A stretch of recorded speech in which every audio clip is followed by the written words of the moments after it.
Hi, and welcome to this edition of Frequently Asked Questions in Noise, Vibration, and Acoustics. My name's Yvonne Lowe, and I'm a project engineer at HGC Engineering.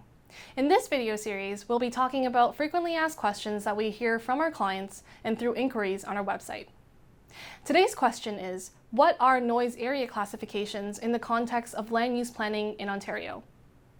Clients will often ask, why is the area that I'm currently developing in considered to be a Class 1 area? I'm developing in another area and that's considered to be a Class 4 area. The sound level limits there are less stringent, and subsequently, the noise mitigation measures required there are also less significant. Why is one area considered to be Class 1 while another considered to be Class 4? To fully answer this question, we'll need to define what noise area classifications are. Noise area classifications are described in the Ministry of Environment, Conservation and Parks NPC 300 publication, which is the Environmental Noise Guideline for Stationary and Transportation Noise Sources. This document outlines the limits of sound level impacts from transportation and stationary noise sources on sensitive uses. Sensitive uses can range from proposed or existing residential uses, places of worship such as churches, as well as daycares as examples. As described earlier, there are two types of noise that we consider in the guideline. The first being transportation noise. So we can think of anything ranging from road, rail, or aircraft sources. The second type being stationary noise sources, which relate to sounds emanating from a facility. Such sources include rooftop mechanical equipment associated with a commercial plaza, a drive-through speaker board associated with a restaurant, a car wash facility, as well as activities within an industrial facility.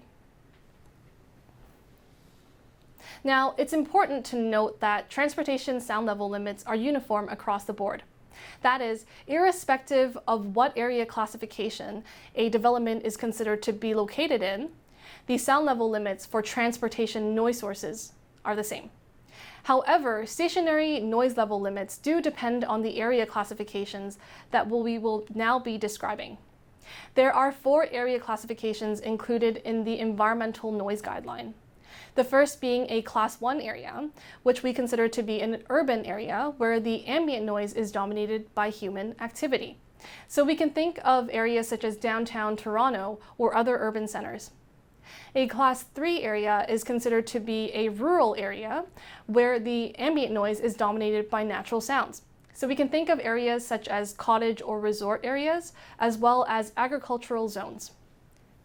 A Class 2 area is considered to be a semi-urban area where the daytime acoustical characteristics resembles a Class 1 area, and the nighttime acoustical characteristics resembles a Class 3 area. Now, a Class 4 area is a bit of a special one and is the latest area classification included in the guideline. Class 4 areas resembles characteristics of both Class 1 and Class 2 areas and are considered to be in an urban or semi-urban environment. Class 4 areas are in proximity to existing lawfully established stationary noise sources, such as an industrial facility. Now, it's really important to note that there are few Class 4 areas. A municipality may designate an area to be Class 4 based on the fact that residential sites nearby are unable to meet the Class 1 or Class 2 limit with reasonable mitigation measures. The municipality will also designate an area to be Class 4 based on the results of a noise study conducted by an acoustical consultant. An industry may also request that an area be designated as Class 4 such that it can continue its operation without affecting its environmental compliance approvals, which is what we commonly call the ECA. Class 4 areas also require additional acoustical recommendation measures. For example, Class 4 areas require an additional warning clause that clearly states that it is in a Class 4 area. Residential sites will also require the inclusion of central air conditioning, as well as the use of upgraded building constructions. So in conclusion, there are 4 area classifications included in the Environmental Noise Guideline, the NPC 300 publication. However, as you can see, the descriptions of these area classifications are largely qualitative. There are no absolutes, and the final classification of an area is subject to the approval of the appropriate land use planning authority. So that's our question for today.